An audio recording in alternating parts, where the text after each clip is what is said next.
Hey guys, welcome back to another video here on Toned In Entertainment, where we're talking all things pop culture. Today, it's time for another AEW report for the show of February 12th, 2020. It's nice when you feel like a promotion not only listens to its fans, but can also see when something doesn't work and they make the necessary changes. This past Wednesday's episode of AEW Dynamite continued to make me feel like I'm watching a wrestling organization that caters to me.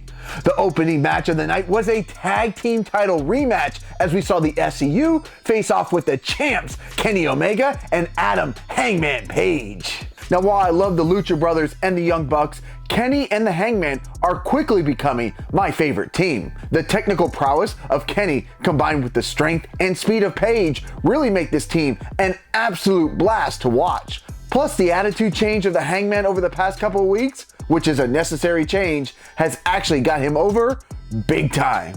As the teams prepare to grapple, a promo from the Dark Order comes on the screen. Evil Uno lets the audience know that they should be prepared for the arrival of the Exalted One. This in turn distracts Christopher Daniels, who decides to leave his SCU compadres behind to go investigate. I know they're trying to tease the Fallen Angel as the leader, but I don't believe this will be the case. While I'm not going to do a move-by-move breakdown of the match, I will say the continuity in which the Hangman and Omega have been executing lately mimic that of a team that has been partners for years. Over the weeks, they keep teasing Hangman turning on Omega at any point. Kenny continues to line up behind his opponent in the direct line of fire of the Hangman's lariat, making us all anticipating for the one day when Page will miss and take out Omega. But I'm really hoping this angle is not rushed and is allowed to be played out. There was a lot of back and forth between both teams, leaving me sitting on the edge of my couch in anticipation that either team could win at any moment. But it was Kenny Omega getting the pin on Frankie Kazarian, and the champs walked out of Austin, Texas, still with the gold. And once business was done, Page went off on his own once again to celebrate with the fans and a cold beer.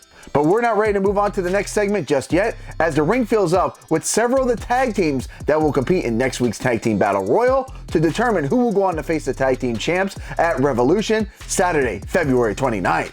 And who will be facing the winning team of the Battle Royal? It's still not set in stone, as it was announced that Omega and Page will first have to go through the Lucha Brothers next week on Dynamite. The second match of the night was the natural Dustin Rhodes against the Inner Circle's Sammy Guevara, and of course, he was being accompanied to ringside by Jake, I haven't wrestled a match in AEW yet, Hagar. Sammy Guevara is one of those guys that can put on a good match week in and week out, and this week was no exception.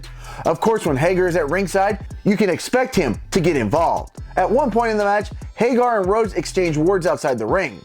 Rhodes asked Hagar, "You want to do this now?" There were some good spots in the match going back and forth between Guevara and Rhodes, but in the end, it was the veteran Rhodes getting the win. But as Hagar and Guevara made their way back up the ramp, Dustin got on the mic and called out Hagar, asking him if he was in AEW to fight or just collect a paycheck. While Hagar didn't accept the challenge initially, it was confirmed later on in the show that at Revolution, Jake Hagar will finally wrestle his first match in AEW, and it will be against Dustin Rhodes. The next segment has Tony Schiavone doing yet another interview with Dr. Britt Baker. The doctor really wasn't getting over as a face like I'm sure AEW was hoping she would. But with her new attitude change, I'm loving the doc more and more each week, and she's getting the right type of heat now. Again, another necessary change. A few big words, some jabs at Tony, and of course some insults to the fan has Baker leaving in a sea of boos. The next match was for the Women's Championship, and it pitted the native beast Nyla Rose against the reigning champ Riho. Recently, there's been this movement against Riho that she hasn't defended her title enough. I'm not sure I'm in agreement with that. I think she's been on plenty of shows, and to be honest, we know the women's division still needs to really find its stride, and that's why I believe we've seen a flux in different types of matches for the possibility of finding the woman who can spearhead the division. On to the match. If the women's division is looking to get its engine going, this could be the match to start the ignition. Riho and Nyla put on one hell of a match. At one point, Nyla played with Riho like she was a doll. But this little Spitfire was not going to take a beating from the native beast without putting up a fight. And Riho just didn't try to put up a fight, but this fearsome 98-pounder, yes, Jim Ross has engraved this in my brain, turned on her own beast mode. Not only did Riho go on a tear, hitting Nyla with several of her signature moves, but maybe Riho has been eating her spinach as she snapdragon suplexed Nyla multiple times. However, Riho was not strong to the finish as Nyla Rose crushed her with a spear and finished her off with a sit-down powerbomb, getting the victory. Backstage, we get Chris Jericho accompanied by the Inner Circle cutting a promo video, announcing that Moxley will have to square off with Jeff Cobb. Now, I like what they did by announcing Jeff Cobb in advance to give people who are unfamiliar with the former Olympian an opportunity to learn about him instead of just showing up out of nowhere and getting little to no reaction like the debut of the Butcher and the Blade. The semi-main event has Jungle Boy against the man who's better than you, and you know it, MJF. Now, MJF comes out to ringside with major heat, fresh off the lashing he gave Cody Rhodes the previous Wednesday. Brandi Rhodes joins the announcing team, officially showing that the Nightmare Collective storyline is dead. Again, another necessary change. As much as people dislike MJF, he can wrestle, as well as his opponent, Jungle Boy. These two put on a great match. Now, while Cody was not present this week, his coach, Arn Anderson, was in the back scouting MJF. And what would an MJF match be without some taunting? MJF proceeds to grab his manhood and yells at Brandi, "You could have had a real man." But Brandi plays this suggestive gesture off very well, as Wardlow appears less than 1 minute later like he was being summoned by the gesture from MJF. Of course, we know that every time Wardlow shows up at ringside, there will be some foul play. Wardlow sneaks the diamond ring to MJF. He then clocks Jungle Boy in the head with it. After landing the double cross on Jungle Boy, MJF gets the win.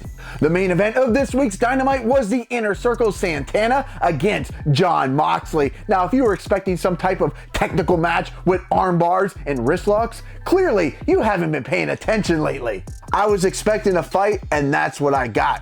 The two brawled outside the ring before the bell even rang. Now, it would seem this match was on an even playing field, with each combatant only having one good eye going into this bout. But Santana had an ace up his sleeve with his partner Ortiz at ringside, causing some ruckus. But the ace wasn't enough for Santana, as Moxley lands a blind paradigm shift and gets the win in the books, but pays for it in the end. First with Ortiz attacking him, then a mugging by the Inner Circle, and finishing up with one last punishing blow from Jericho's hired assassin, Jeff Cobb. Now, my final grade for this week's AEW show is an A. From start to finish, this week's Dynamite had me hooked. Every match was solid, if not great.